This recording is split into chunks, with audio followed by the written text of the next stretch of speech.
हरे कृष्णा दोस्तों, आइए सुनते हैं आज की पूर्णिमा की व्रत कथा।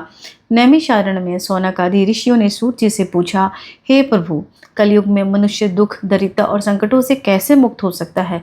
सूत जी ने कहा, एक बार देवर्षि नारद जी ने पृथ्वी पर अनेक मनुष्यों को दुखी देखा। वे भगवान विष्णु के पास गए और प्रार्थना की कि प्रभु, मनुष्यों के कल्याण का कोई सरल उपाय बतलाइए। भगवान विष्णु ने कहा, जो मनुष्य श्रद्धा और भक्ति से सत्यनारायण भगवान का व्रत और पूजन करता है, उसकी मनोकामनाएं पूर्ण होती है और जीवन में सुख शांति बनी रहती है। नारद जी ने यह व्रत विधि विधान से पृथ्वी पर बताया। इस प्रकार सत्यनारायण व्रत की महिमा का वर्णन हुआ। निर्धन ब्राह्मण और लकड़हारे की कथा। काशी में एक बहुत ही निर्धन ब्राह्मण रहता था। वह भिक्षा मांगकर जीवन बिताता था। भगवान सत्यनारायण ने वृद्ध ब्राह्मण का रूप धारण करके उसे व्रत करने की सलाह दी। ब्राह्मण ने श्रद्धा से भगवान का व्रत किया। भगवान की कृपा से उसकी दरिद्रता दूर होने लगी और वह सुखी जीवन बिताने लगा। एक दिन एक लकड़हारे ने ब्राह्मण के घर भगवान की पूजा होते देखी। उसने व्रत की महिमा पूछी। ब्राह्मण ने उसे सत्यनारायण व्रत के बारे में बतलाया। लकड़हारे ने भी संकल्प लिया कि लकड़ियां बेचकर जो धन मिलेगा उससे भगवान सत्यनारायण की पूजा करेगा। उसने ऐसा ही किया। भगवान की कृपा से उसका जीवन भी सुख और समृद्धि से भर गया। राजा उल्कामुख और साधु वैश्य।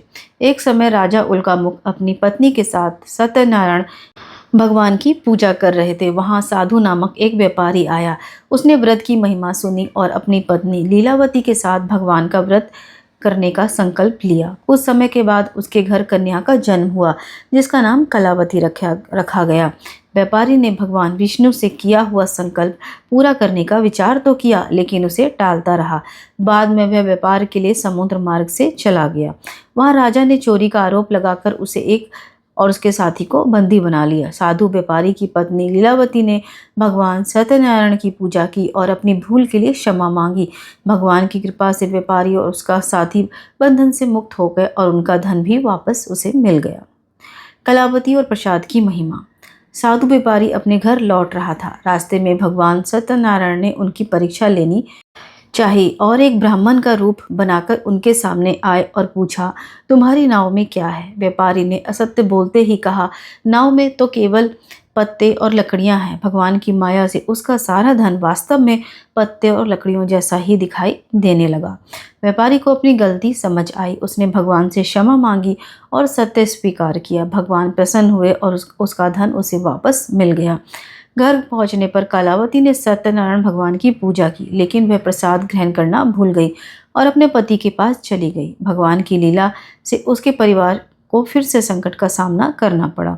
जब कलावती ने अपनी भूल समझी, तब उसने भगवान विष्णु की पूजा और श्रद्धा से प्रसाद को ग्रहण किया। भगवान सत्यनारायण की कृपा से परिवार के सभी संकट दूर हो गए। इस अध्याय में सत्य बोलने और प्रसाद का सम्मान करने की महिमा बताई गई है। राजा तुंगध्वज की कथा। सूत जी ने कहा, एक राजा था जिसका नाम तुंगध्वज था। एक दिन उसने वन में कुछ ग्वालों को भगवान सत्यनारायण की पूजा करते देखा। ग्वालों ने राजा को प्रसाद दिया, लेकिन राजा ने अहंकार के कारण भगवान को प्रणाम तक नहीं किया और प्रसाद भी स्वीकार नहीं किया। कुछ समय के बाद राजा के जीवन में अनेक दुख और संकट आने लगे। उससे अपनी भूल का एहसास हुआ। राजा ने भगवान सत्यनारायण से प्रार्थना की और क्षमा मांगी। भगवान की कृपा से उसके सभी संकट दूर हो गए और उसका पारिवारिक जीवन भी सुखमय हो गया।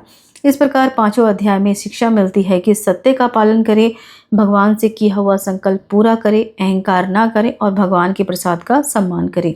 बोलिए श्री सत्यनारायण भगवान की जय।